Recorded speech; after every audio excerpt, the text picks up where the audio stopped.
What's up, gang? Thanks for joining the Undiplomatic Podcast, the show with, you guessed it, undiplomatic takes about the foreign policy scene. I'm Van Jackson, and this is another live edition, trying to do this more regularly. Kind of fun, kind of exhausting. I don't know if anybody has done live streaming on Twitch before who does like foreign policy stuff. As far as I know, I'm the only international relations scholar on Twitch. Somebody pointed that out to me yesterday, and my guess is it's true. But my experience with this so far is kind of like my experience with public speaking. It's kind of exhilarating, and you have to be hyper focused and very like present, which it has pros and cons. But with Twitch, it's kind of like uh, that on steroids. You know, it's it can be fun and addicting. I get it, which is like also how I feel about public speaking. Weirdly, even though I'm historically an introvert, but um, with Twitch, the public speaking on steroids thing is because you have this chat thing at the same time, and you have to manage the toggling through not just what you're saying, but the sort of like video, visual aids, audio aids that you're folding in, like when you're sharing clips with the audience, and then you're talking to that or narrating that or responding to that or whatever. That level of like technical focus on like trying to move that shit around at the same time that you're trying to like speak, and at the same time that you're trying to monitor the chat of real people coming at you with real thoughts at the same time. Hello, everybody, by the way, as you trickle into chat or whatever, feel free to say hi. Um, that's like a lot of shit to manage, in addition to saying things that are like not incoherent. Um, so it's kind of a challenge in a fun way, exhausting. It does make it a little harder to think critically once I'm off the stream for the day, but it is what it is. Anyways, um, if you caught the last stream, the final segment that I did was about what breakfast cereal's decline says about capitalism, and it was really just a little, I don't know, venting about cereal versus avocado toast, and like I don't eat cereal, and apparently like most people don't eat cereal anymore. But I was using it as kind of an object lesson about like how there's a tendency for the rate of profit to fall. And like, yeah, that comes from Marxism, but also like business people know this too. You know, in any competitive sector, there's a tendency for the rate of profit to fall, and that ends up leading to crises of capital accumulation, because it's like, well, capital's got to go invest itself somewhere where it can make profits. So what do they do if the rate of profit is falling in one sector? You know what I mean? So I was just using, it was like a nonsense segment. It has been like the most active and most viewed thing that I've done so far on this show.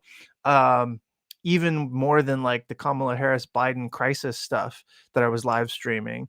So like this was the clip. I'm not going to share the whole clip right now, but like maybe you can tell me why the fuck this was so popular, you know? Where is it at? Here we go. Breakfast cereal sales are way down. The Financial Times story was called Overnight Oats and Avocado Toast Eat Big Cereals Breakfast. The consumption of breakfast, this is like where millennials are really strong. They are eating smoothies, avocado toast, which I'm guilty of, yep, and Instagram-friendly overnight oats. They said that 70% of U.S. households still eat cereal, but only 12% eat cereal every day. And when you look at the chart, I mean, cratering, right? Are you off cereal? First of all, avocados are very good for you. So I'm always trying to eat. All right, avocados. This is whatever. I mean, that doesn't have jack shit to do with foreign policy. It does have stuff to do with capitalism, which has to do with foreign policy, I guess. But like, that's just kind of, let me stop sharing the screen here. All right. That's like, I don't want to say it's worthless, but like it's performed better than like everything else I'm doing. Can I sneak some foreign policy lessons into a rant about fucking avocado toast?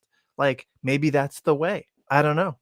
Um, hey, Fancy Philippe Flop is in the chat. Good to see you. Yeah, I don't get it. But if you missed that, it's worth watching, I guess, because lots of other people are watching it.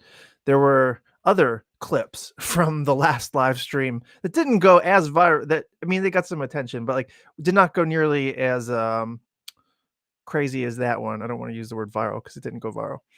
But yeah. Anyways, on to the show for this week. Oh, I should say, just as a self-advertising thing, if you want to support the show for now, the newsletter is the main way. Like subscribe to that, undiplomatic.com, un-diplomatic.com. I have not messed around with any like monetizing on the Twitch stream. This is just pumping into the public veins or whatever for now. And then you could also check this shit out. The rivalry peril bitches. So this is a review copy. This is not what the final product actually looks like. So this is the like uncorrected page proofs. The final version is not going to have this blue shit at the top. It's going to be like a fancier cover. This is like bullshit paper, like low quality. But this is going to be available everywhere where you can get books in January 28th. So like 4 weeks, literally 4 weeks. Okay. If you can pre-order it, that would be fucking money. I'll do a show too, like specifically about this book, why not launch myself? Like I'll be doing other events and talks and stuff, but I might as well plug this while I can. It's with my co-author, Mike Brennis, by the way. It's going to be a controversial book. And weirdly, it might have an audience in the Trump administration. It just might. And I'll explain why later. Okay. So that's the book. So pre-order the book, subscribe to un-diplomatic.com. Those are the big ways to support it right now. Support the pod. Okay. So let me throw the chat overlay here. Here we go. So first story: rich countries in rent distress. Check this out. Let me see if I can pull it up here. So the IMF news arm, they pump out policy related articles, that relates to the IMF. So I don't know if you can see this. They published an article, I think yesterday, that showed the percent of low income households in OECD countries. So basically the global north, rich countries, right? And they're showing the percent of low income households in those rich countries that spends more than 40% of their income on rent, which is like a huge indicator of like deep problems, recession problems too. Like, because if you are spending more than 40% of your income on rent, which a fuckload of people are, then you're economically insecure. You're in what they call rent distress. So it's not just that we live in a world where you could go bankrupt at any moment. You could be on the streets at any moment. And like, that's the case for so many of us.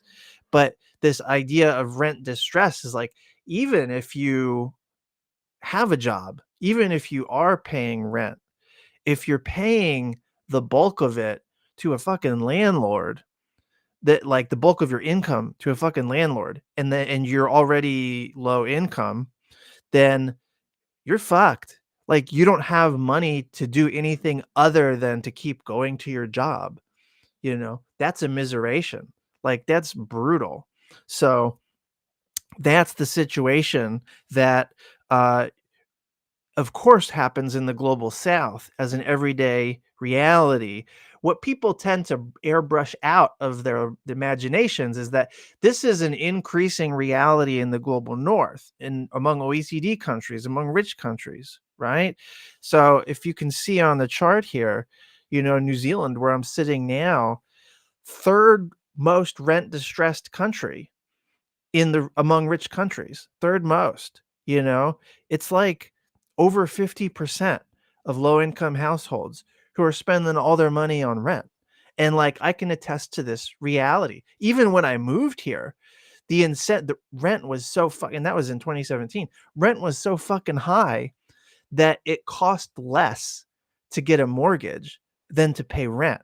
But of course, to get a mortgage, you have to have saved up a shitload of money for a down payment.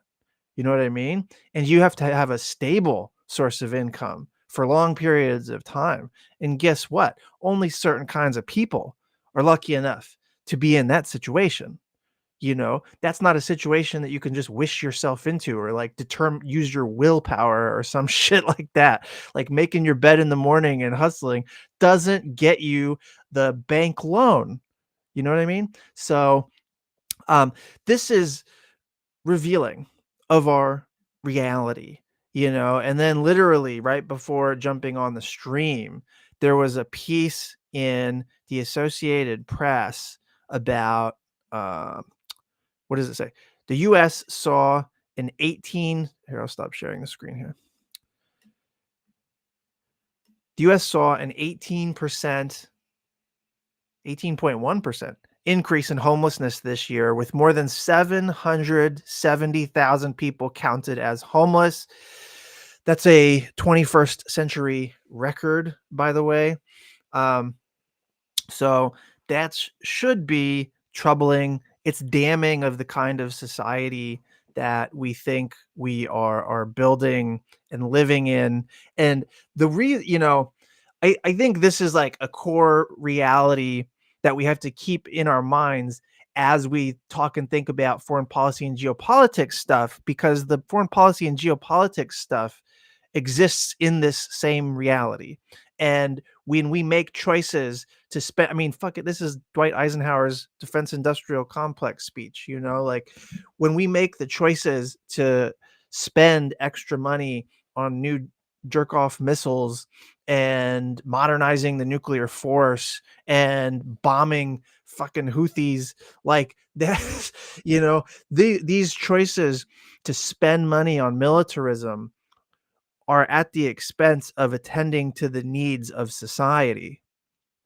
It's very direct and obvious, and like, even in the richest country in the world, and like, especially apparently the richest country in the world, like on that chart that I just showed you, America was in the, I think, fifth worst rent distress experience in among OECD countries, and so this is happening. Record levels of homelessness, rent distress through the roof.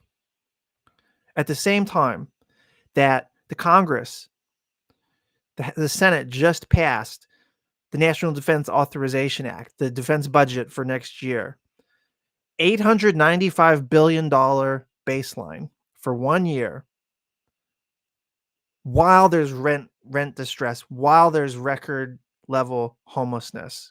The Inflation Reduction Act, which a lot of progressives like, that the Congress passed, that Biden signed into law, it was $391 billion in investment in green tech stuff. But guess what? That was mostly a giveaway to corporations. Most of it was not for individuals, not for households, not for workers. There was a little bit for households if you could afford to buy solar panels. You know what I mean? But most of that was just a corporate giveaway. And even though you might say, like, well, it's for green tech, it's worth it, right? Keep in mind that the condition for passing the Inflation Reduction Act was economic austerity. That was built. That's why it's not called Build Back Better. It's called the Inflation Reduction Act.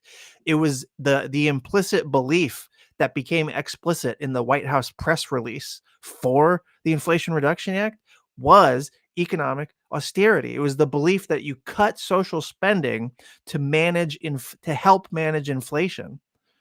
That was part of the conceit. You know what I mean? And so started like Biden oversaw some great society type spending in his first 2 years in office. But starting in 2022, as soon as the IRA got passed, $391 billion of public spending went into corporations' pockets. And immediately, Bidenomics became about austerity and economic containment of China. And that's how all this shit ends up being connected, right? So the economic austerity that prevents the government from funding anti-poverty programs, funding an adequate welfare safety net so that you don't have record levels of homelessness, right? New policies to help renters, debt abolition, all this stuff that would actually build economic security, that would help us realize economic democracy.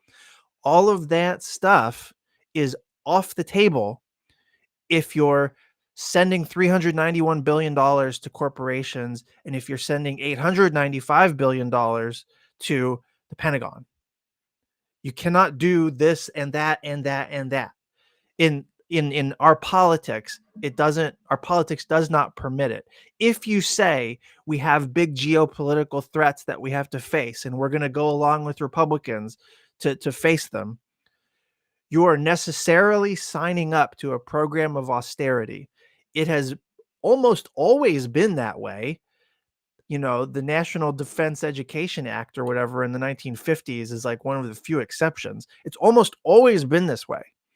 So if you're going to fund the Pentagon at obscene levels, if you're going to throw undisciplined capital, state spending on select corporations, you're going to do it at the expense of being able to do something about record levels of homelessness.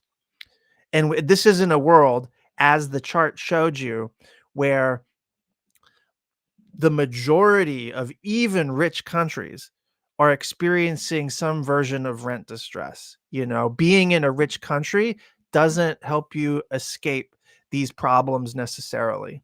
So keep in mind this is the stuff that like nobody ever talks about in foreign policy, but it's like, this is the stuff that is the price that's paid for foreign policy.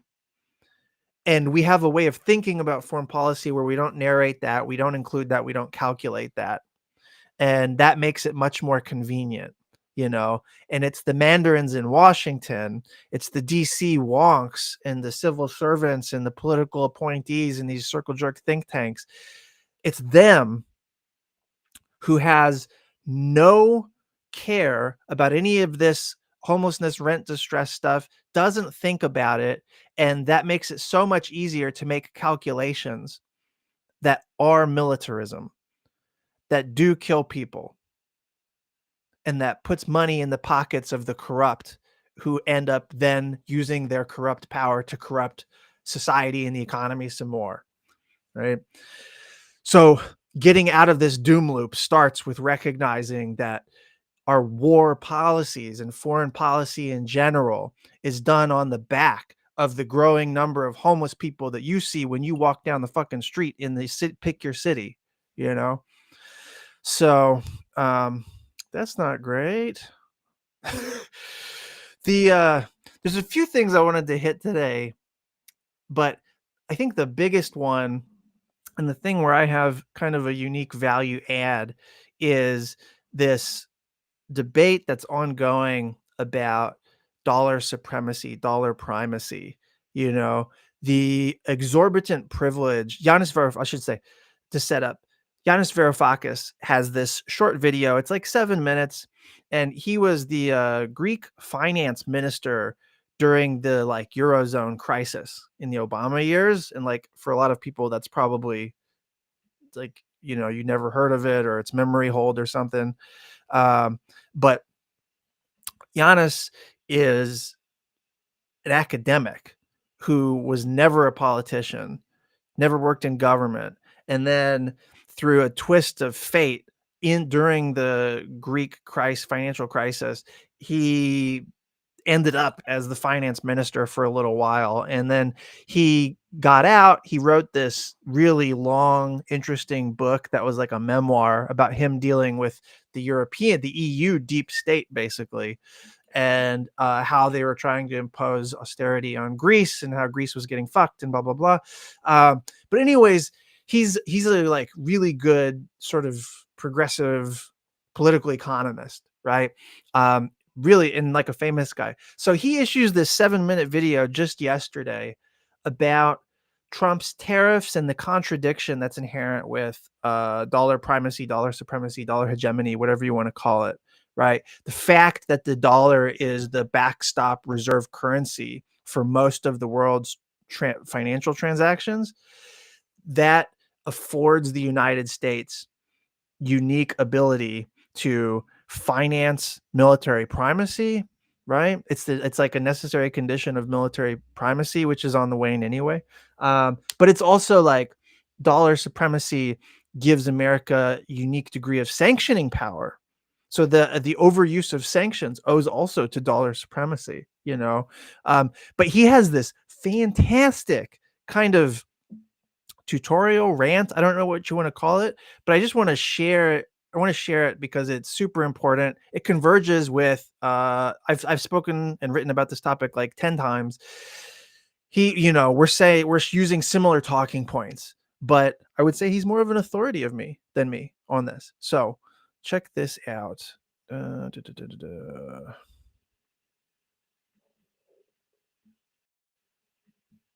Donald Trump, the American dollar, and China. What to watch for during 2025? Donald Trump wants to boost exports, to bring American jobs back to the United States, and to shrink the American trade deficit. For that, he needs a lower value of the dollar. For that, he needs a weaker dollar. But at the same time, Donald Trump wants a strong dollar, and he will not brook any discussion of ending the exorbitant privilege, the centrality, the hegemony, the dominance of the American dollar in international transactions. Can Donald Trump... So I'll stop this intermittently, as I always do, to ad-lib, but that's the crucial point, and it's the point from which we might be able to agitate and do important things here. So there's an inherent contradiction in what Trump wants, what he's trying to do, right? He needs a weak dollar. He must have a weak dollar in order to increase U.S. exports relative to U.S. imports. If the dollar primacy necessitates a trade imbalance, it makes a trade imbalance inevitable. And as we know, the thing that Trump is most obsessed with in policy is trade deficits, trade imbalances, right? So dollar primacy and getting rid of dollar primacy in favor of either a different reserve currency or dollar multilateralism or a fake super note that the IMF creates, a new currency or something. All of those things are like possible, but not super likely, at least not in the immediate term. But the going toward that is what will help get Trump what he seeks, which is a trade balance, right? But he has also said, let me see if I can share this other screen instead. Let me see. So this is what Trump shared like a week ago on the various social media, right? This statement: the idea that the BRICS countries are trying to move away from the dollar while we stand by and watch is over. We require a commitment from these countries that they will never create, they will neither create a new BRICS currency nor back any other currency to replace the mighty US dollar, right? And he's threatening 100% tariffs, sanctions, basically, on countries that try to go away from the dollar as a reserve currency. This is a fool's errand. I wrote about this in the Undiplomatic newsletter maybe like 2 weeks ago, so you can check that out if you want. But the point is that he wants the dollar to be strong, and yet a strong dollar causes the very thing that he doesn't want, which is trade deficits, trade imbalances, right? So let's keep going with Giannis. Where's it at? Fuck. Trump possibly have both. Donald Trump's first problem is that the tariffs that he has invested so much political capital in introducing, announcing, and advocating for will most likely boost the value of the dollar. Why? Primarily because every time there is global uncertainty, whenever there is a problem that emanates from the United States, whether that was the 2008 crisis or whatever crisis there is a paradoxical rush of foreign money into the United States, boosting the dollar. So if Trump's tariffs create global uncertainty, the likely outcome will be an increased value of the dollar. And that's his first problem, because if his tariffs succeed in creating a lot of consternation across the world, in China, in the European Union, in Britain, the result will be that even if imports initially shrink as a result of these large tariffs, the influx of money into the United States of capital is going to boost the value of the dollar, therefore countering whatever effects the tariffs had on limiting imports and enhancing American exports. Donald Trump's second problem is that if he proceeds with his very large tax cuts, especially for corporations and the oligarchs and the very rich in the United States, this is also going to attract into the United States foreign capital. And what will that do?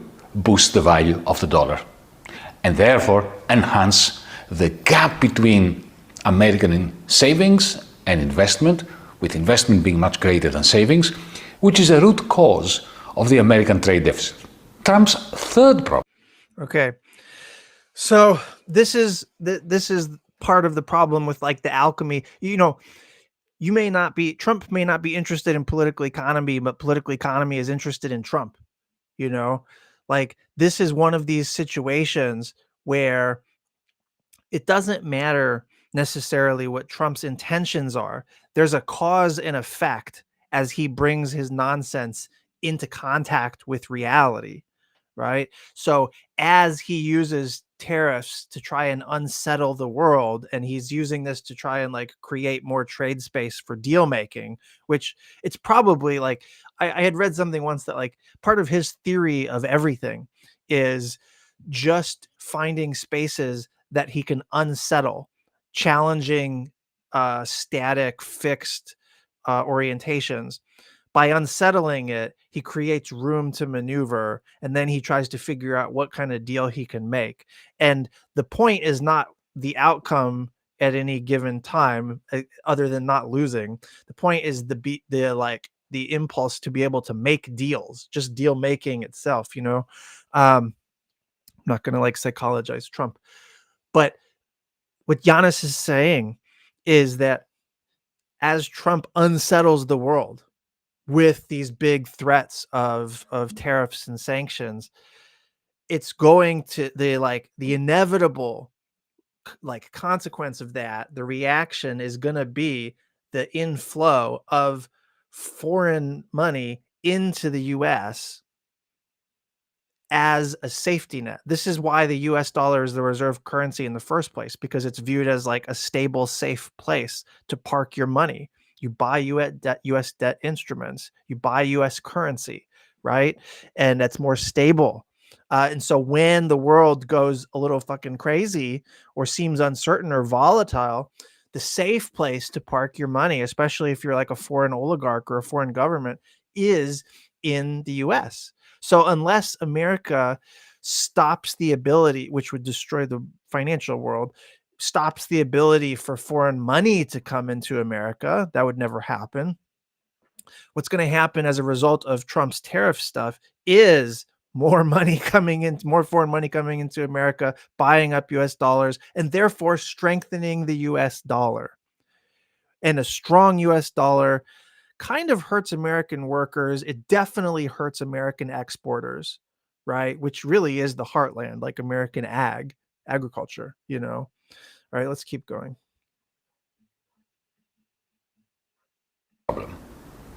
Is the exorbitant privilege of the United States dollar. It is the reason why every time there is a crisis, especially one emanating from within the United States, the dollar goes up and the US trade deficit gets worse, especially during periods of reduced demand, jobs and employment within the United States. So if Donald Trump were serious about shrinking the American trade deficit, he would want to do away with the exorbitant privilege of the United States dollar. But of course, not only will he never allow himself to do that, because his best friends, his tribe, are the rentiers and the financiers, who will be aghast if the United States loses the exorbitant privilege of its dollar. So just quickly, this is a key thing too. Like, Trump doesn't just want dollar primacy because it sounds strong. He doesn't just want a strong dollar because it's got the word strong in it. He wants a strong dollar because the people around him are billionaires and oligarchs, and they're Wall Street money people. And those people benefit most from a strong dollar, right? If you're on the finance side of the economy, you benefit from a strong dollar. If you're on the production and export side of the economy, you benefit from a weak dollar. So it's all about who's picking the winners and losers. And a strong dollar picks Wall Street, it picks, oligarchs to a large extent. And so this is and the national security state, which benefits from a strong dollar because it enhances their ability to impose sanctions on others, but also it is how we finance military primacy, right? Let's keep going. It is highly unlikely that Donald Trump will want to be the first American president after the Second World War that loses the hegemonic power of the United States by losing the exorbitant privilege of the United States dollar. Some argue, and I think they do have a point, that maybe what he's trying to do, what Donald Trump is trying to do, is he is threatening the world, China and the European Union in particular, with very large tariffs in order to come to an arrangement with them to accept a depreciation of the Chinese yuan, of the euro, of competing currencies, in order for the United States to see its exports rise and its imports. So if you're thinking that Trump is playing 3D chess, which is probably not the case, there is a possibility here where you could impose a 3D chess lens on all this and say that, like, Trump's all the threats of tariffs and bluster and all this stuff, it's just to get China and other countries to strengthen their currencies, right? And America did this to Japan in 1985. It's called the Plaza Accords, right? The US, oh, actually, I think Giannis will talk about this, but the US basically told Japan, it was a multilateral set of finance meetings, but the US told fucking Japan it needed to strengthen the yen relative to the dollar. And if it didn't, the US was going to impose sanctions, tariffs on things like, Toyota export, cars and shit. And so Japan was coerced into, in American foreign policy history, this is narrated incorrectly. People have an incorrect understanding of it. America coerced Japan through the Plaza Accords to strengthen the yen. That directly suffocated Japan's economy. It was an export-based economy, and it reduced its ability to export. And so starting in 1990, a couple years later, Japan's economy went into basically like the stagflation, like permanent recession. So Japan stopped being this dynamic innovator country that it was known for being in the 70s and the 80s because we killed it. We killed it. And the Japanese government went along with it because they were a US client state, an ally. Japan took it in the fucking ass, And this is, either misremembered or not known at all among foreign policy aficionados. And that is fucking embarrassing for the foreign policy aficionados, because this is like a fundamental aspect of our current reality, including in Asia. So anyways, let's keep going. And it had everything to do with this, the dollar primacy and currency valuations, All right, let's keep going. Diminish. To cut a deal, in other words, something along the lines of what Ronald Reagan did in 1985. The infamous Plaza Accords, supposedly a multilateral meeting between the Europeans, the Americans, the Canadians, the Australians. But in reality, what the Plaza Accords were about was an ultimatum by Washington on Tokyo. Appreciate the yen massively, or else I'm going to slap large tariffs on Japanese exports. The Japanese are rolled over. They did as they were told. The reason why Japan's massive growth rates between 1950 and 1985 were eliminated, and why Japan lost its verve, its dynamism, was because they accepted those Plaza Accords. Is China... So do you get this? Like, U.S. primacy, one of the reasons I date U.S. primacy to before the unipolar moment started was partly because of the Plaza Accords, right? So the U.S., in the name of defending American primacy, the growth of Japan's economy was too much. So we found this very clever way to kneecap our client state, whom we militarily occupy, albeit consensually. Like, they want us, the government wants us there, So like, we use a basic truth about world politics is that it's easier to coerce allies than it is enemies. It has almost always been that way. Enemies rarely do what you want when you threaten them. But if you threaten a fucking ally, they often do what you want. Not always, but it's easier. It's easier to deal with them, and you've got those personal relationships. What do we got in the chat here? So I agree with this analysis, but a lot of economists say, no, the Plaza Accords wasn't a big deal. Is there an easy way to refute this? So it depends on when you're looking at economists. Like, economists who were narrating to the public about economic issues during the 80s, 90s, and early War on Terror years were all singing from the same kind of like orthodox hymnal or whatever. Like, they looked at the Asian financial crisis in 97, 98, and they diagnosed it. Like, all the mainstream economists at that time, they diagnosed that as a problem of Asian corruption, as opposed to the fact that like Western and American hedge funds were rapidly speculating on the value of currency and pulled out a bunch of money and caused the Thai baht to crash. And then that led to a cascade of problems, right? It was the financialized world economy that caused the Asian financial crisis. It was Western speculative capital. I mean, this sounds like a conspiracy theory when you mention George Soros, but like, George Soros, like, kind of directly caused the fucking Asian financial crisis, and that was like, it was U.S. economic policies that set the context for that. The U.S. was in control of the IMF and the World Bank at that time, like literally controlled it, and so like, in the Asian financial crisis, if you asked an economist what caused that, back in the day, they would have said corruption. They would have had no culpability for the US or for international financial institutions. They would have never mentioned George Soros's fucking name. They would have never mentioned American hedge funds, And so like, I say all that because what economists think is like not especially helpful most of the time, but the way people view the Plaza Accords now, it's very plain that it was about Japanese currency valuation. And in fact, I talk about this in Pacific Power, my third book, Pacific Power Paradox, right? The Reagan year, the chapter on the Reagan years talks about this. Like, the US, the Reagan administration was kind of obsessed with the threat of the yellow peril,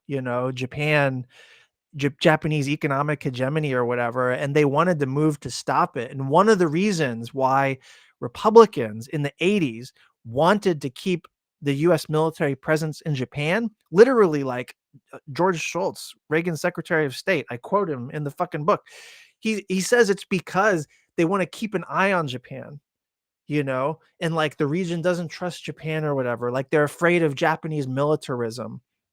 And so Reagan was obsessed, not Reagan, Reagan's people were obsessed with the threat of Japanese economic hegemony. They wanted America to remain on top.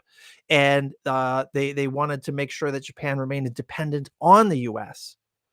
And so that's the context of the Plaza Accords, and in the Reagan years, Congress was all about tariffs, and people forget that because Reagan used to use a lot of free trade rhetoric. The Reagan administration used tariffs like crazy and Section 301 investigations like crazy.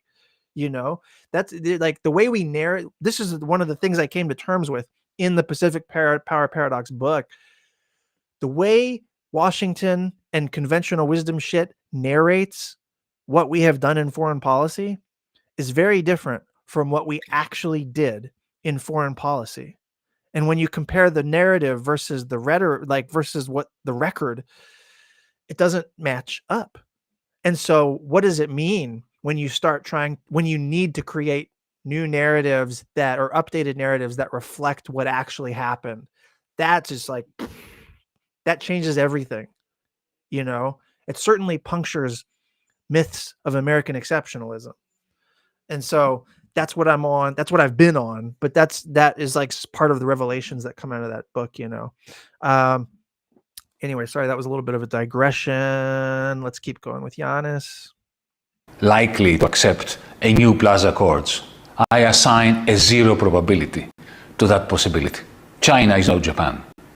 So he was saying there is 0 chance that China is going to sign up to a new Plaza Accords. If you remember, Trump is obsessed with the fucking 80s. He's obsessed with Nakatomi Plaza. He still has this 1980s view of Japan. He thinks he's fucking John McClane or whatever.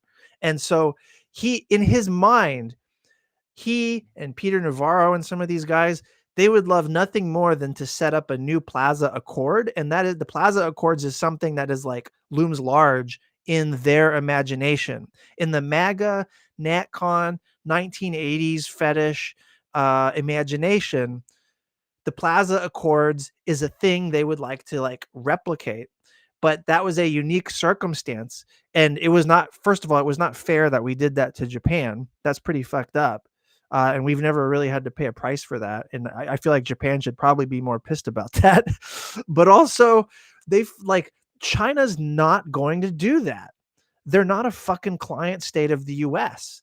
They're a great power rival, and we've gone out of our way to make them an enemy. Your enemy is not as coercible as your friend, straight up, right? Okay, let's finish. Japan was an occupied country by the United States. The United States wrote its constitution. There are tens of thousands of American soldiers still occupying Okinawa. China, I will repeat this once more, is not Japan. It is highly unlikely that they will accept, at a time when the capital account of China, if anything, would recommend from an economic point of view a depreciation of the yuan. They will never accept a massive appreciation of the kind that would make the difference for the United States trade deficit in the way that Donald Trump would like. So this is pie in the sky. No new Plaza Accords between the United States and Beijing this time are on the horizon. In that sense, it looks... So I'll finish this in 1 second. Just BDS's BDE, which is actually a great name in the chat. Was the Nixon shock partially like this too, or is that more complicated? I might do like a deep dive on that at another episode, because it was more complicated. But there is a little, the way in which it's similar, the Nixon shock and the Plaza Accords, the one parallel is that America was trading against the world for itself. It was trying to, it made an arrangement where others outside of the US had to pay in order for the US to do something that benefited the US state. and I specify the US state rather than the nation or whatever, because everyone in America didn't benefit. And the Nixon shock had a lot of fucking downsides for a lot of people. I want to come back to that at another date, actually, though. Let's finish Giannis. Very unlikely that what Donald Trump wants, at least both his objectives of shrinking the US trade deficit and maintaining the exorbitant privilege of the dollar, that both these objectives will be satisfied at once in 2025, in the next 4 years. The great question, however, for 2025 and beyond concerns China's dilemma.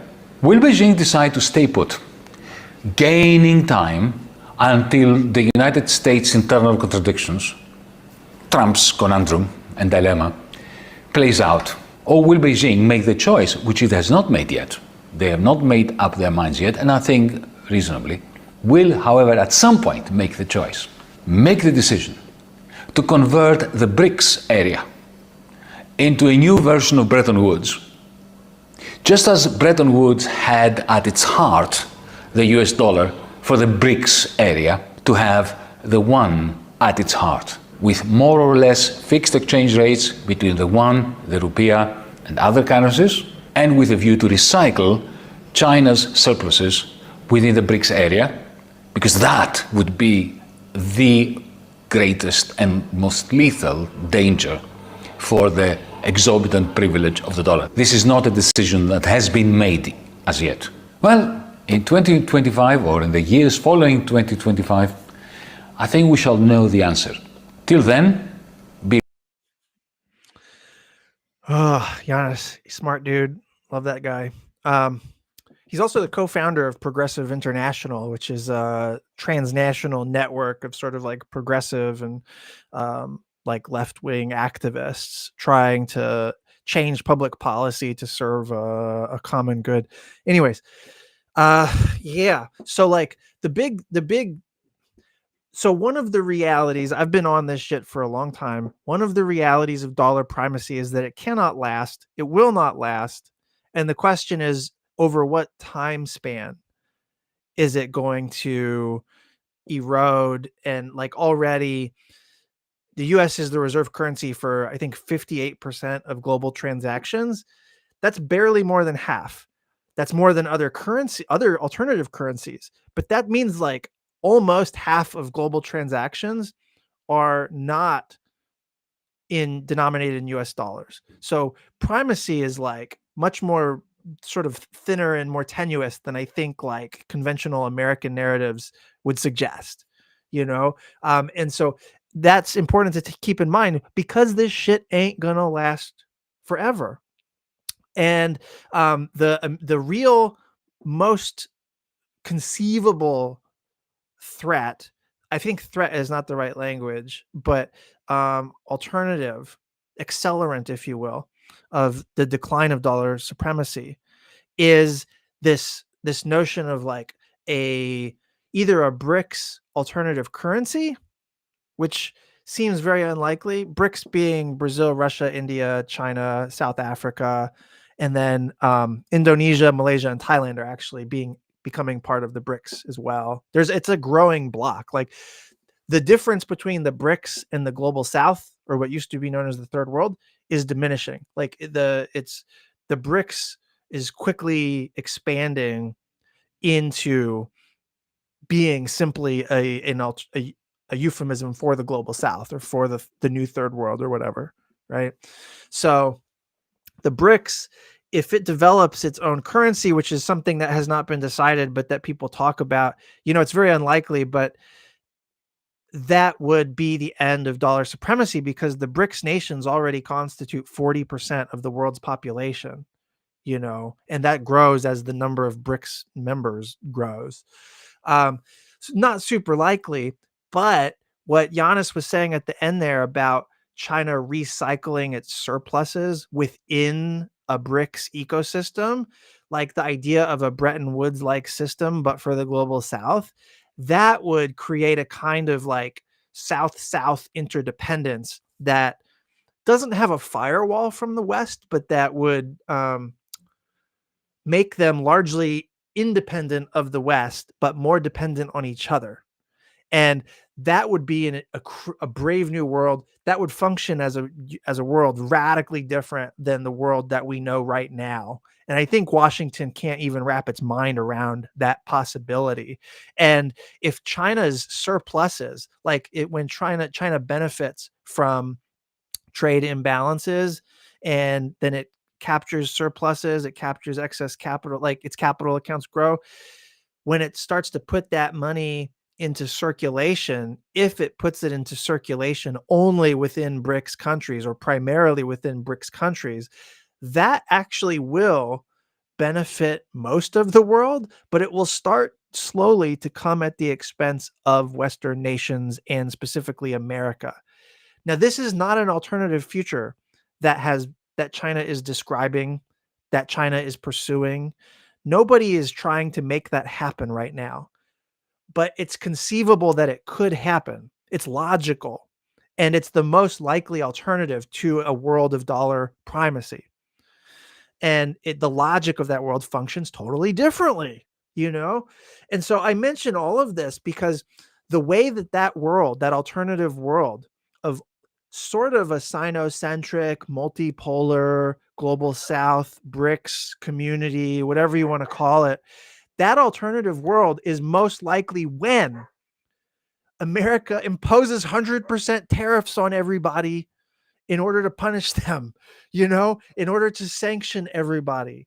The use of dollar primacy to defend dollar primacy is the end of dollar primacy, So that is a problem long term. We know dollar primacy will not last. How will it decline and when? The when, who knows? But the how, it's probably going to be through this contradiction in Trump. He wants reduced trade deficits, but he wants a strong dollar. Those two things don't go together. And so by trying to make them go together, he's going to end up accelerating dollar decline probably. Who knows? Anyways, let's see what's in the chat here.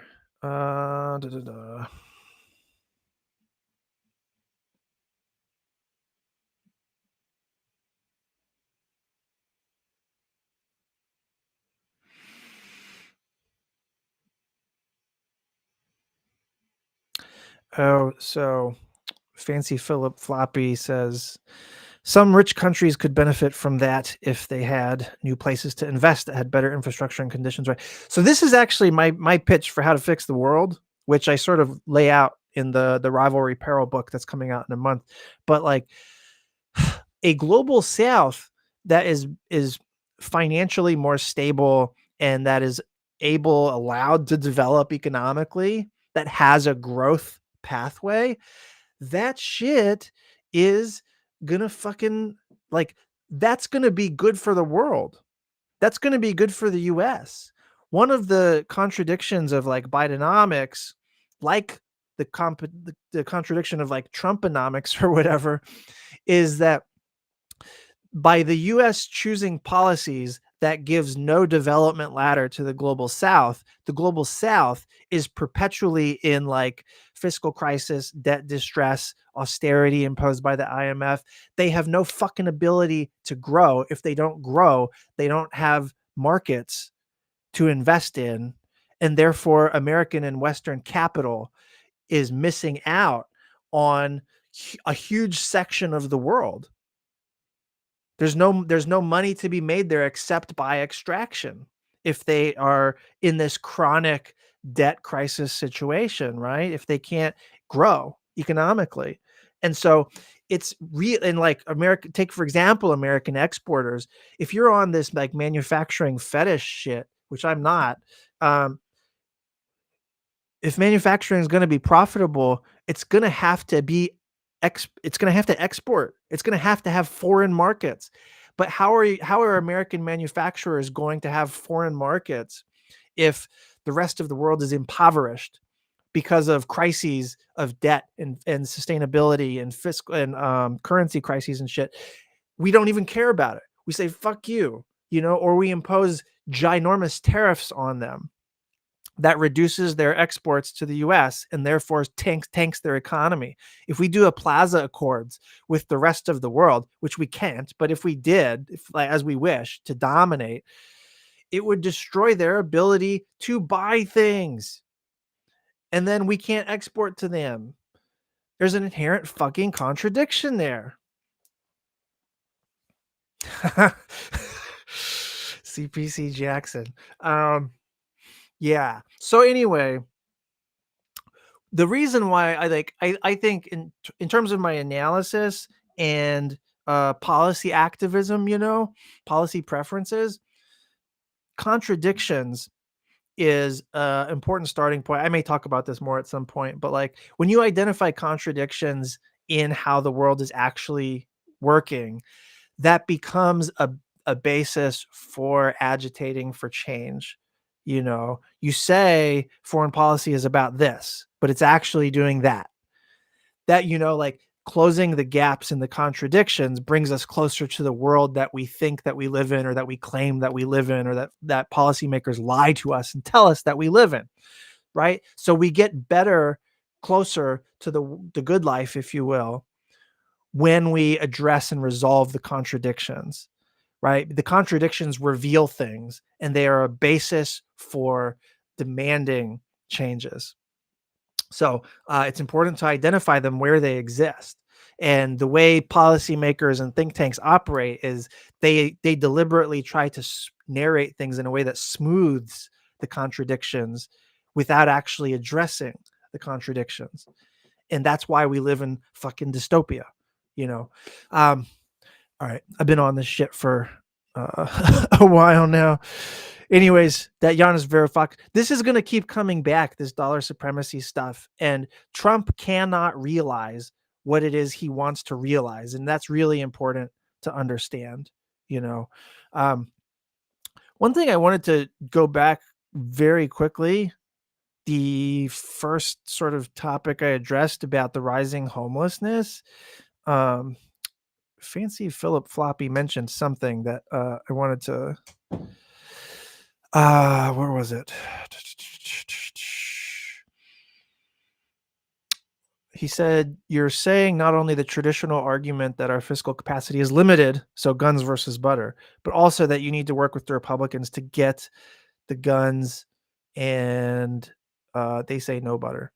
So one thing I wanted to point out was that, let me see if I can share this. I talk about homelessness problems and rent being too damn high, affordability, cost of living, the imperial mode of living. One of the reasons I end up folding this stuff into discussions of geopolitics a lot of times is precisely because I have this in my head. Can you see this? Right? These right-wing guys are fucking the MAGA right, the NatCon right. They're counter-revolutionaries, and if you look at what the intellectuals, quote unquote, are in this movement, they say they're revolutionaries, but they're revolutionaries from the right. They're trying to create a dystopia that for them is a utopia, and that involves a number of movements that are coordinated. And the homelessness shit fits. This is world making from the reactionary perspective, which means that most of us are going to have to eat shit in order for that world to come into being. So their aims for a counter revolution have all of these different elements, and they synergize. They go together. Like the poster behind me is kind of like the left-wing synergy between Black Lives Matter, investing in public education, higher minimum wage, food security, climate justice, pro-immigration. Those kinds of policies go together to build a more progressive world, right? And that's usually in the background of most of my shots. But the right-wing version of that is something like this. I'll talk about this agenda more at some other point, but look at point 5, right? Homeless into labor camps. you have to come up with ways to expand the total population of labor so that labor is economically weak, so that labor cannot challenge the power of capital. Okay. That means, and if you're trying to put women out of the workforce and back into the home, which is JD Vance's like literal project, or if you're trying to ban immigrants who are the prime source of cheap labor, you're going to have to find alternative sources of labor. This is another contradiction in like Trumponomics or whatever. Where's the extra labor come from? Well, it comes from the worst kind of labor, like slave labor, right? When women do work at the home, when they go back to home, they're still working.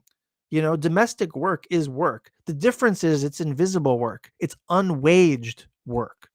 So you can erase the price that they pay. That's a version of slave labor if they're not compensated, right? What else is slave labor? Prison labor is literally slave labor, right? So when you expand the prison population, which is happening at record levels in the US, you're expanding the labor pool of prisoners. This is a fucking nightmare. It's the same with the internment camps in places like California for homeless. As homeless are being policed out of existence, they're being policed into work camps. And so you have to increase these dystopian slave sources of labor to compensate for a ban on immigrants, to compensate for putting women at home, right? And this is all part of their imaginary, where a white guy in a hard hat can go to his missile factory and produce missiles so that the national security state can keep doing fucking splendid little wars. There's a larger theory of the case here that I'll explain at a later date. But the point is that the growing homelessness problem actually literally serves a reactionary agenda. It is part of a counter-revolutionary project that is bad for most of us, that requires that is like a nightmare for most of us, unless you're a white dude who really wants to work at a missile factory, in which case it might work for you. I don't know. Yeah. So I just wanted to mention that because like the ability, this like whole imaginary of Monroe Doctrine 2.0 and making war abroad and annexing foreign territories and territorial conquest, that requires a certain kind of social order at home. The idea of like nationalism and the nation and like a particular kind of nation, like the white nation, an ethno nation, a Herrenvolk democracy, and then you go do imperialism abroad as this Herrenvolk democracy. Like there's an actual political economy there, and it kind of needs an expanded homeless population that is dehumanized, so it really is all connected. Anyways, this is kind of funny. I had like a kind of lesson on dollar supremacy that I wanted to just talk about by way of metaphor. So I have this short clip of me doing Jiu Jitsu. Okay.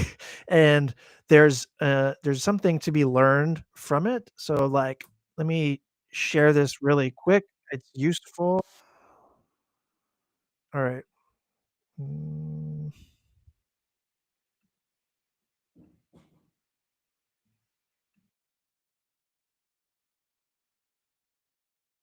Happening here. This is me on this guy's back. I'm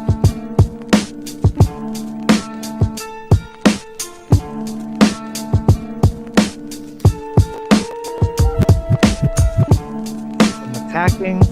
It's not working. It's close.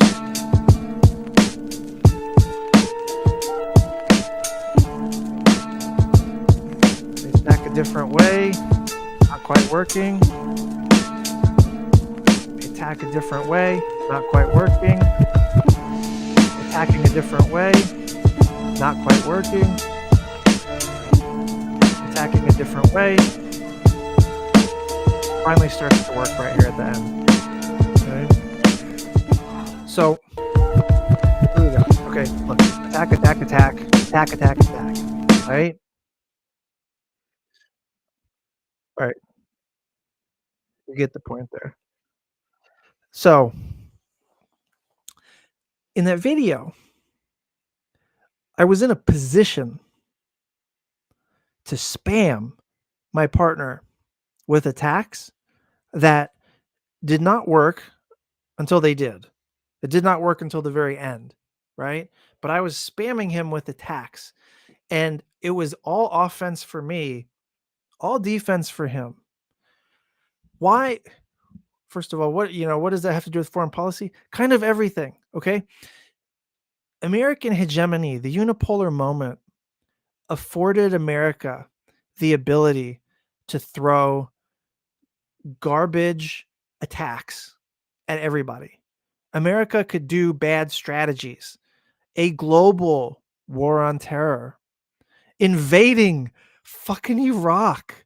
You know what I mean? Shitting the bed on Burmese genocide of the Rohingya, shitting the bed on North Korea policy for 40 fucking years, right?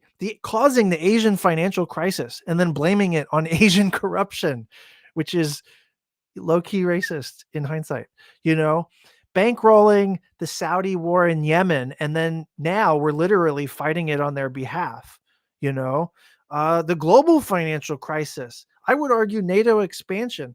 These are all versions of shitting the bed on policy for 40 fucking years. And yet America remained the dominant power through most of that time. It was the unipolar moment for most of that time. What I'm saying is precisely what the video of me strangling my partner illustrates. If you have a dominant position, you can afford to have bad strategies and not necessarily pay a price. As long as you secure your position of domination, you can be incompetent at your attacks. You can spam them with bad choices, like half-assed chokes like I was doing where it wasn't quite working. You can fail repeatedly and you don't necessarily suffer for it. They suffer for it, but you don't necessarily suffer for it so long as you're securing your dominant position. And so on an instinctive level, I think a lot of like Washington foreign policy people, they grasp the importance of American primacy for precisely this reason.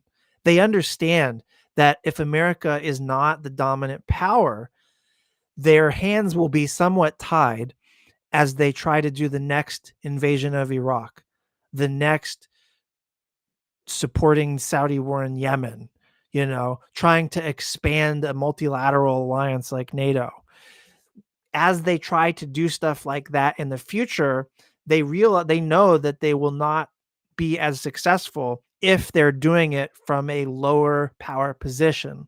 If others have greater power relative to them, it might be harder to do that shit, And so what I'm trying to point out is that, like, if you secure the dominant position, you can keep failing so long as you retain the dominant position.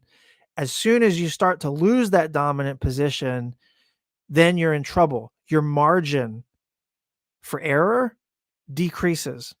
You cannot afford to fail anymore. You cannot afford to be incompetent anymore.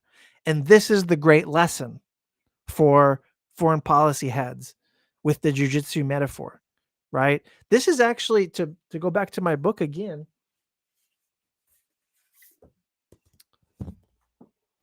Pacific Power Paradox. This was one of the arguments that I made in the concluding chapter of this book. I said specifically, America's margin for error to fuck up and not cause a nuclear holocaust, to not cause World War III, that margin for error is decreasing. That margin for error is gone.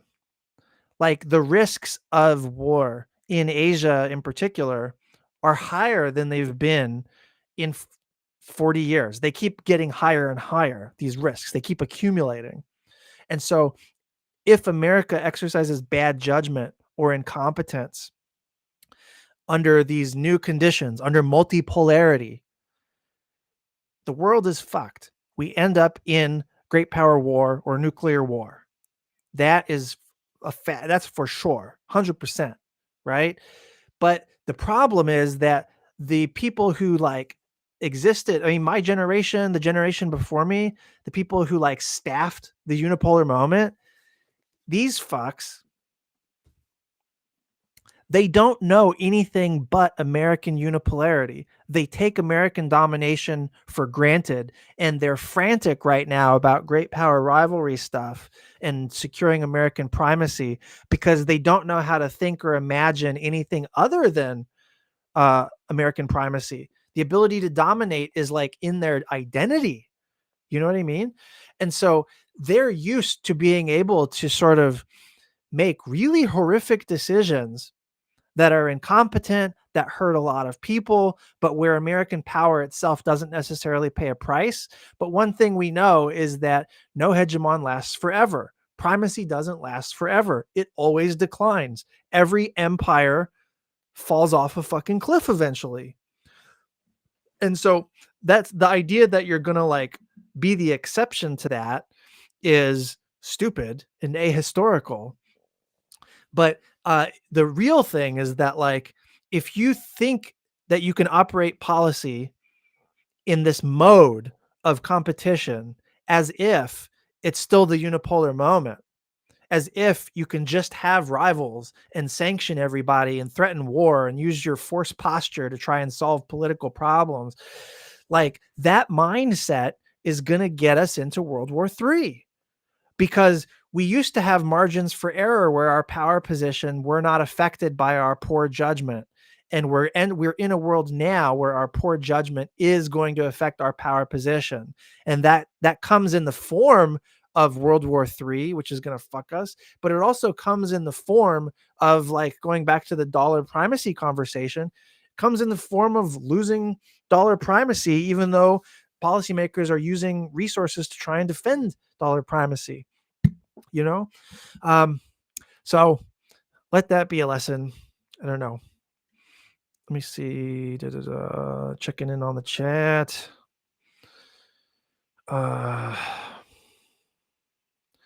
Yeah. BDS is BDE says, so when I talk about NATO expansion, I always frame it as a U.S. hubris thing, but then I think it is also an organic demand from Eastern Europeans to be protected. And I think those are both true. Does that make sense? That is true, right? Like, I think NATO expansion mostly had good intentions. And I don't want to like adjudicate whether it caused Russian invasion of Ukraine, because it didn't, but it was also in the background in important ways. Like, it was a structuring condition, you know. But NATO expansion was not necessary. And in the 90s, there was a period of time where there was no real competitors to the US. And we had a chance to build a different kind of world. And a lot of people wanted a different kind of world. But a lot of ruling elites in governments of the 90s didn't want a different world. They wanted the exact same fucking world as ever, you know? So they wanted to double down on what they knew. And that was what America did. You know, it became a strategy of, let's do everything in our power to retain our power, and then sell it to ruling elites in other countries as continuity, as stability. And that's that bullshit, because that foreclosed on alternative futures that would have been better for a lot of us. Like, we closed that shit off. And NATO expansion was part of that, selling continuity, selling stability, as opposed to pursuing a once in 100 years opportunity to make a better world for more people, you know? But yeah. Anyways, fuck Russia, fuck America. It's your words. Okay. So what do we got next? I don't know if you guys are aware of this. slightly off of foreign policy and onto politics. Marianne Williamson, who has run for president in the Democratic Party several times now, she is currently running for chair of the Democratic National Convention, DNC. So let me share this. This is her like pitch video or whatever. On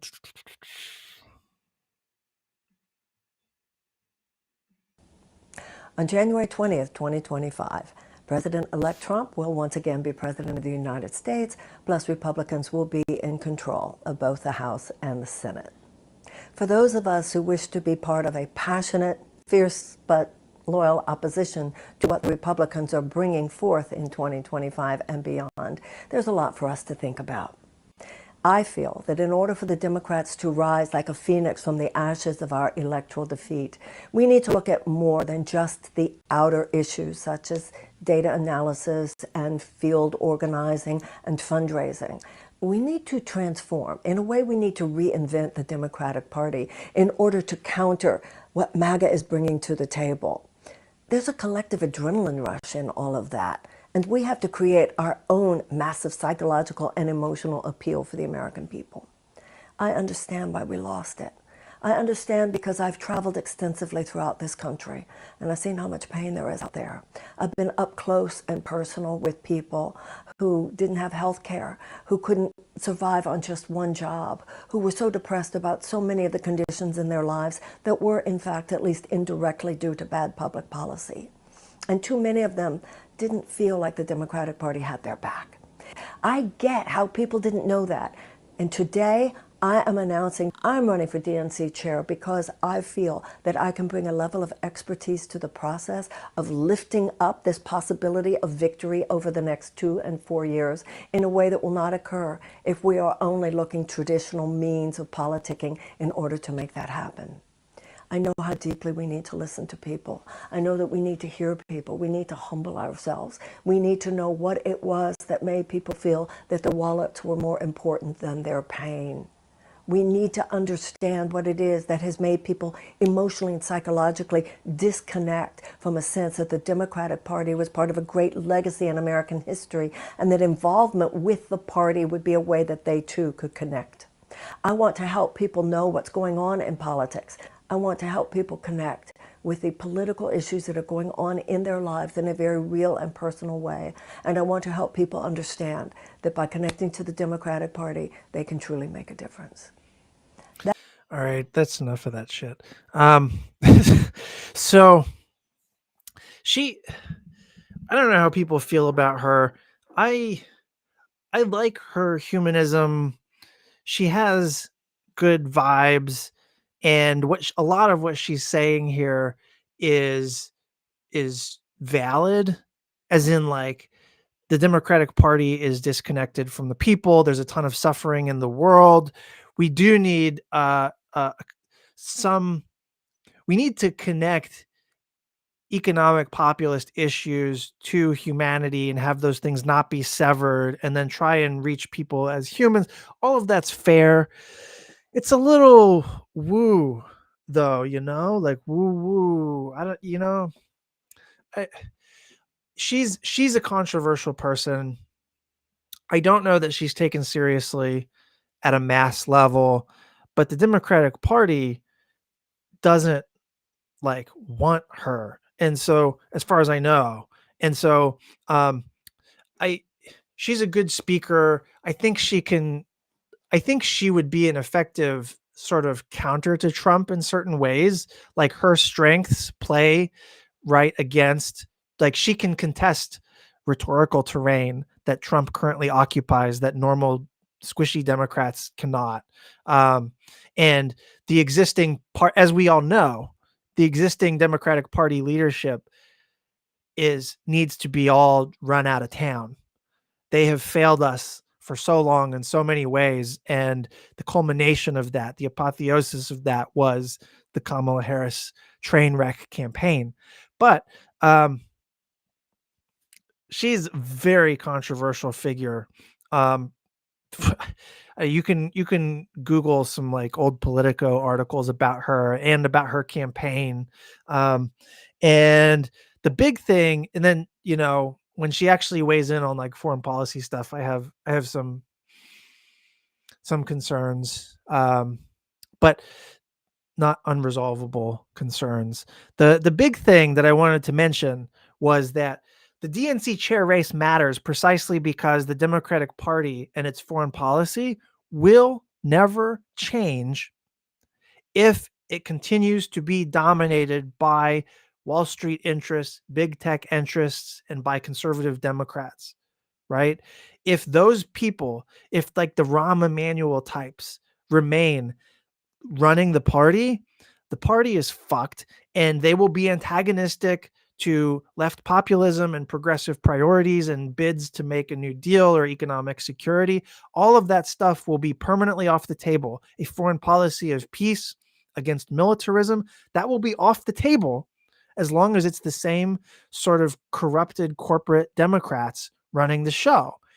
She is positioning herself as an alternative to that. But this is what I wanted to mention. The race for the DNC chair, who votes for it? Who are the DNC members that decide who becomes the DNC chair? She would be better than the status quo. I think for sure. And she's the only prominent person who is making a bid for this right now.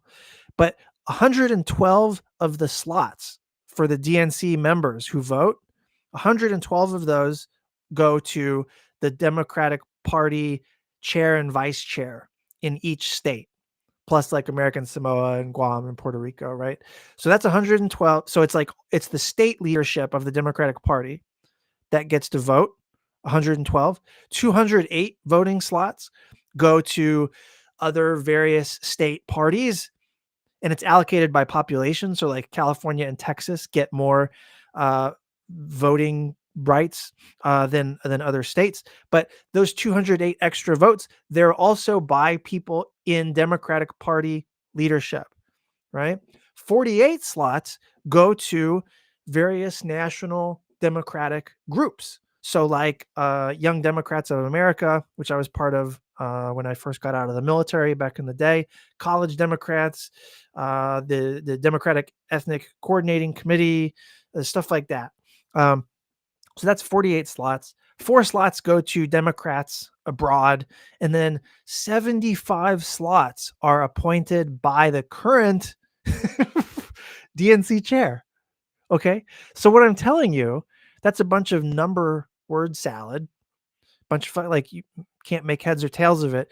If you noticed, every single one of those votes is by status quo people who are disproportionately corporate Democrats. I think there's like Warren's campaign manager is in there somewhere. There are like some progressives in the mix there, but like 90% of the people voting are the status quo Democratic Party elites who support militarism abroad and fucking versions of austerity at home, who thought Biden was doing a fantastic job, right? Who was telling us that Kamala was going to win, who thought Kamala was a fantastic candidate, right? Those people are the ones who vote for DNC chair. Are they going to possibly vote in Marianne Williamson? Fuck no, right? So I guess my plea to anybody watching or listening is like, I understand if you want to make your life outside of Democratic Party politics. Not mad at that. But if you want to still work within the Democratic Party machinery, you need to find a way, and like you think the status quo is fucked, like in an undiplomatic kind of way. You need to get into Democratic Party positions, leading Young Democrats of America, leading College Democrats, leading elements of state and municipal Democratic Party machinery, because then you get to vote for things like the DNC chair, and the DNC chair has a ton of shaping power over the DNC platform, who they support, who they fund, changing the Democratic Party from within requires getting into these various positions. You know, you can't just do this Marianne Williamson thing, I don't think, where you try to run at the top and take it over, because the status quo people aren't going to fucking vote for you, you know? So, but if you want to make your, I'm definitely a supporter of like third party stuff too. So like at this point, so if you're trying to build Working Families Party or DSA or something, more power to you. So this has been going on for a while. I wanted to talk about Cenk Uygur, who's the face and the head of the Young Turks channel, which used to be a progressive alternative media channel. He went on Mark Lamont Hill's show. Mark Lamont Hill is a guy with like good politics, especially on foreign policy stuff. And Cenk has a pretty, like, I think, mostly bad record on foreign policy stuff. And his old co-host, Anna Kasparian, left their platform recently and to go to start like this whole right-wing grifter thing. Like, she has revealed herself as being like right-wing, and like she has all kinds of like gaslighting, retcon stuff about why this happened or her change or whatever. But it raises questions about the Young Turks in general. And like, I've never really been a fan, to be honest. Like, I don't pay any attention to them most of the time. But Cenk Uygur went on talking Turning Points USA, which is like a far right platform. You know, like it's more MAGA than MAGA in certain ways, you know, and it was a weird choice to do that. And I just wanted to share some clips. This interview that he had with Mark Lamont Hill went viral because the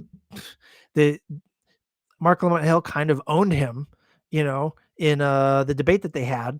But this is all about left-right political realignment and how to do it and how not to do it, right? That's what this is actually about. So let me just share a little bit of this clip, and then I'll have some thoughts on this. Here we go. Clip. They got a lot of people just a bit confused. Here it is. What I mean by that is not a revolution against the Democratic Party or the left or the country, but a revolution against the establishment. So this is a clip of Cenk Uygur going on Turning Point USA or whatever. And then right after this clip, you're going to see Mark Lamont Hill talking to Cenk and challenging him in various ways. So I knew you guys were for real in fighting against the establishment when I started going on right-wing shows and I would say something negative about Mitch McConnell. And when I did that in the past, what I would get back is, oh, no, Mitch McConnell's great. Pelosi's terrible, but Mitch McConnell's great. Let's do that here. What do you guys think of Mitch McConnell? All right. Yes, I love that. So look, for my left-wing friends that are watching out there, they just booed Mitch McConnell. That's a great thing, okay? Yeah, and that's true enough. Let's do one more. What do you guys think about Dick Cheney? Well, apparently Dick Cheney's a Democrat now, so that my makes sense. left-wing friends out there, we have been waiting for the right-wing populists to boo Mitch McConnell and Dick Cheney our whole lives. Take the win. Take the win. Mark now, what we need to do in the hill Democratic nobody Party wants to die on, is we need to do likewise. That's fucking delicious. We need to have a revolt against the Joe Bidens, the Kamala Harrises, and the Nancy debater. Pelosi's.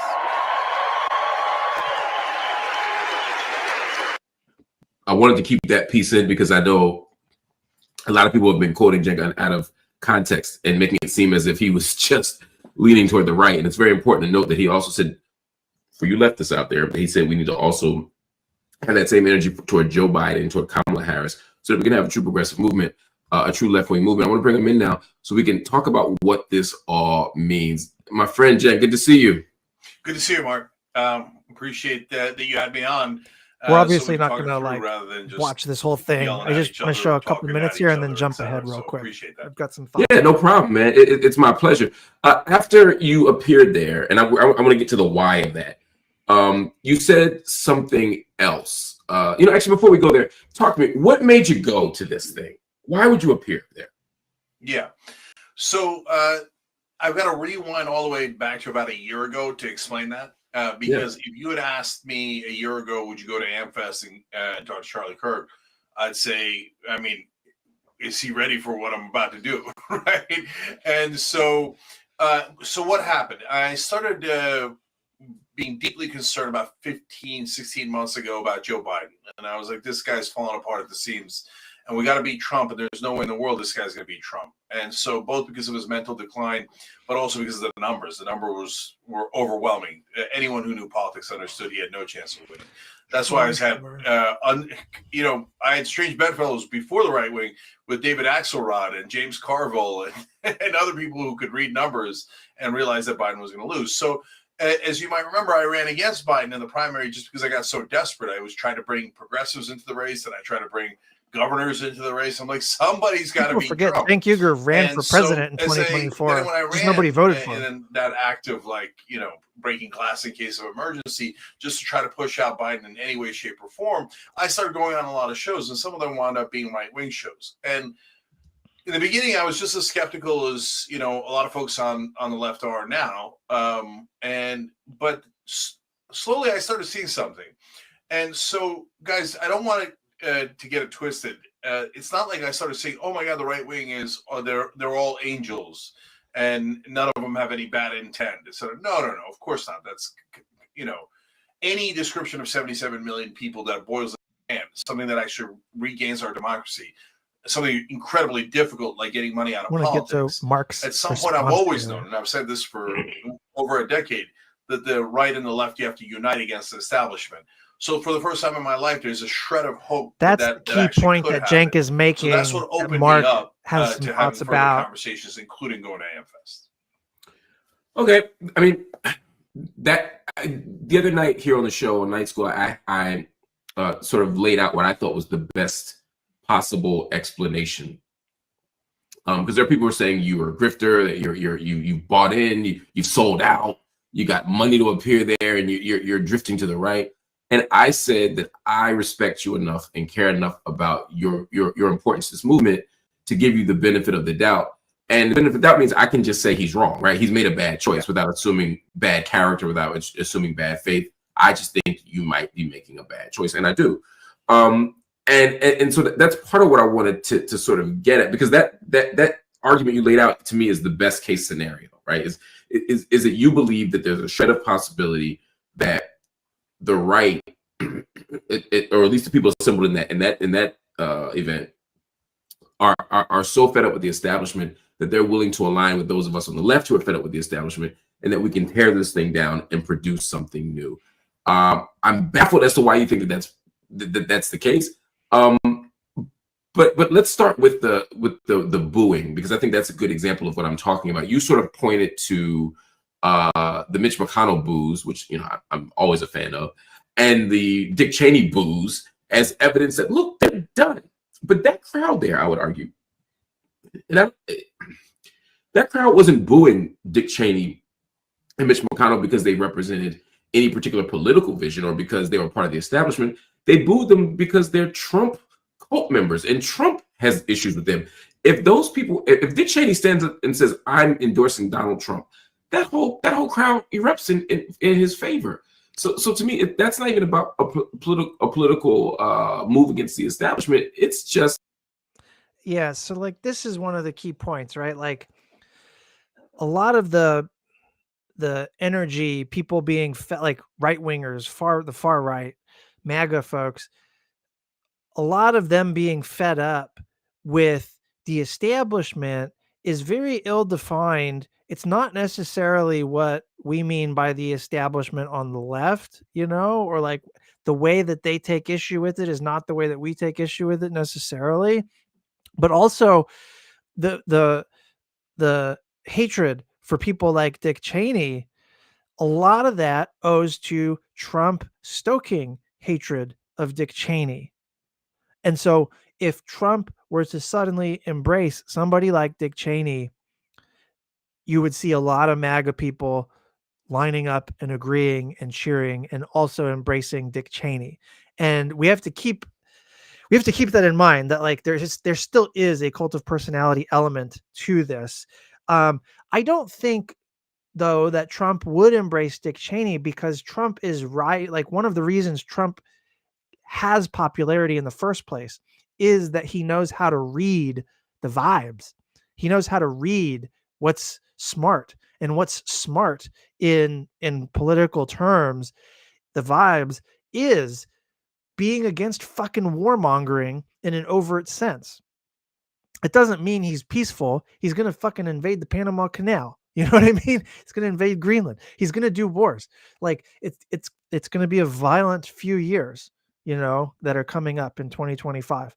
But he's also not going to talk about driving us into World War III. He might make choices that drive us to World War III, but he knows that that's bad politics. Nobody wants to be associated with World War III. So and Dick Cheney is most easily associated with that kind of imperial World War III type warmongering, neocon, military primacy bullshit. So Trump is an opponent of those folks, right? So let's keep that in mind.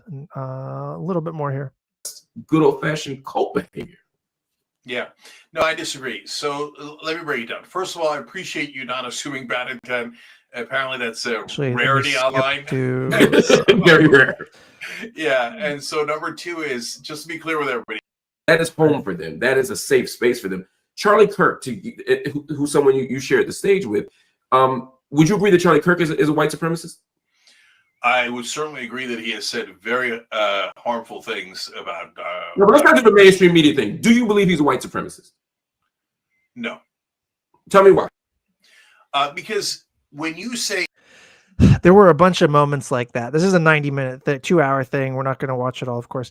There were a bunch of moments where Mark Lamont Hill confronted Cenk with like very basic questions, like, is a white supremacist a white supremacist?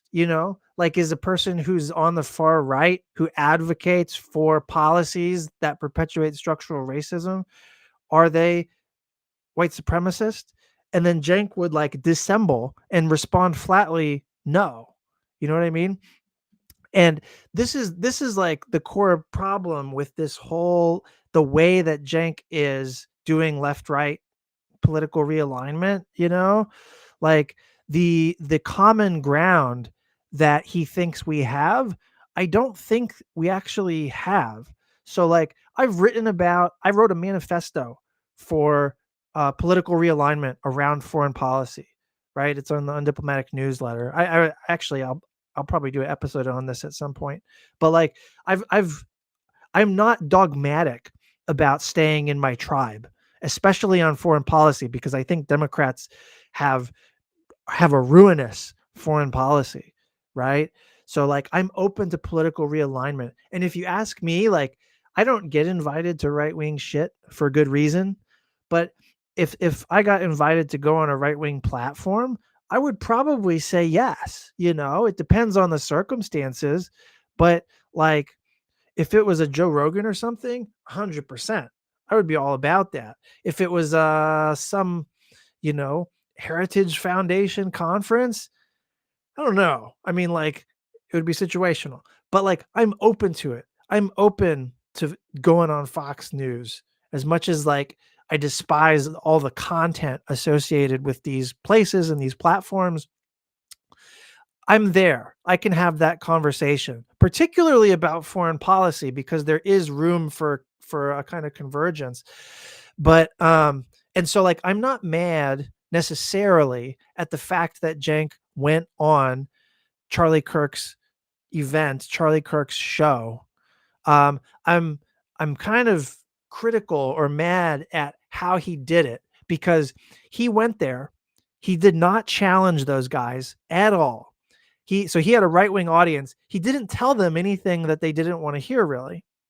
And then he came back to Mark Lamont Hill, a left-wing show, And he's dissembling about racism, defending racists so that he can keep having access to the right-wing platforms, so that he can keep trying to reach out to MAGA far-right folks. So you can reach out to MAGA and far-right folks. You should have conversations in spaces where you guys disagree and shit like that. But you shouldn't come back to your home tribe and then try and dissemble in front of your home tribe. Try and change your home tribe. You know, like that's a fucked up kind of dynamic. And so Mark Lamont Hill partially calls that out. Let me jump ahead one more time.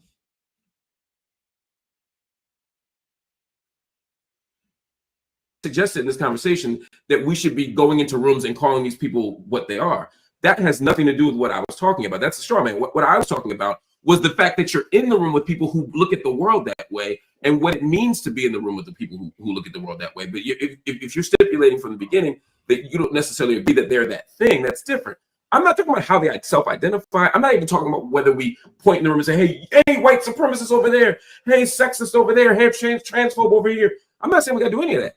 What I'm saying is that if we're walking into a room with people whose ideologies and beliefs are consistent with white supremacy, with Islamophobia, with anti-Semitism, etc., we have to at least question what the possibility is of reaching a political alliance if at the core they don't think we're humans. If at the core they don't think we deserve the same thing, regardless of what we call them. And so if we only focus on the tactic of how to engage a white supremacist, we lose sight of the fact that they're still white supremacists and that they don't want the same things we want, regardless of what they say. This is the thing, like the NatCons. I watched a bunch of the speeches at the most recent National Conservative Conference. There was a running theme throughout that the nation constituted no immigrants, that the nation constituted low-key white dudes running a family household in the traditional sense. The nation didn't have had two genders, didn't have trans kids in it, right? Then everything in the NatCon conference, there was a panel that was specifically using the language, the words, unhuman, dehumanization. This is not even me imposing this. Like they were saying it. They were saying it out loud. They're saying that literally like trans kids, leftists, immigrants, prisoners, anybody, like that's a huge category. That's most people. You know what I mean? Like they're not humans. If they're, what's the point of that? If they're not humans, then you can immiserate them, take them for their labor, ruin their lives, police them, export them, expel them, right? Internally displace them, put them into camps, kill them. You dehumanize first, then you kill, you know? And so like, if that's how they view us, then our project is not in fucking common. You know, the right and Trump, they want, you know, Kash Patel's the nominee to be the FBI director. He's on the record publicly saying he wants to destroy the FBI. And you would think that for like a lot of leftists, like, well, yeah, that sounds like we're on common ground there because the FBI has targeted leftists its entire existence, you know? But like, they don't want to actually destroy the FBI. And Kash Patel has said since being nominated that he's not going to destroy the FBI. He wants FBI agents to be not targeting his friends, but also targeting his enemies and Trump's enemies. So he wants to redirect how the resources of the FBI are used. And so this is the big thing. They want to, the whole MAGA project at an intellectual level, at a policy level, they're trying to redirect the resources of the state toward their political goals. And their political goals are incompatible with the political goals of democracy. Okay. And our collective well-being. because they don't see us as human. And if that's what they're saying, then when they say they want to take on the establishment, they don't mean the same thing as us. If they say they want to like abolish the police or whatever, they don't mean the same thing as us, you know? And when they say working class, they definitely sure as shit don't mean the same thing as us, because they don't have a materialist understanding of what the working class is. They have an identitarian understanding of what the working class is. One more quick thing I want to show from this. Let me skip ahead.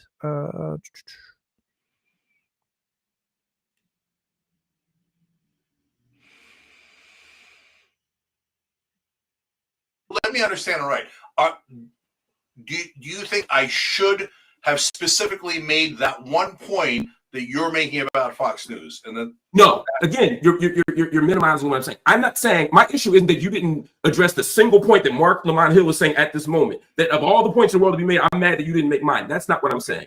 I'm saying you said three things, right? For example, hypothetically. And I'm saying if you want to talk about those three things and make the audience believe that we're aligned on these three things, left and right, but it turns out if we actually critically analyze it, we're not, then you have to point that out. Otherwise, the powerful will walk away thinking that they're even more powerful. I'll give you an example.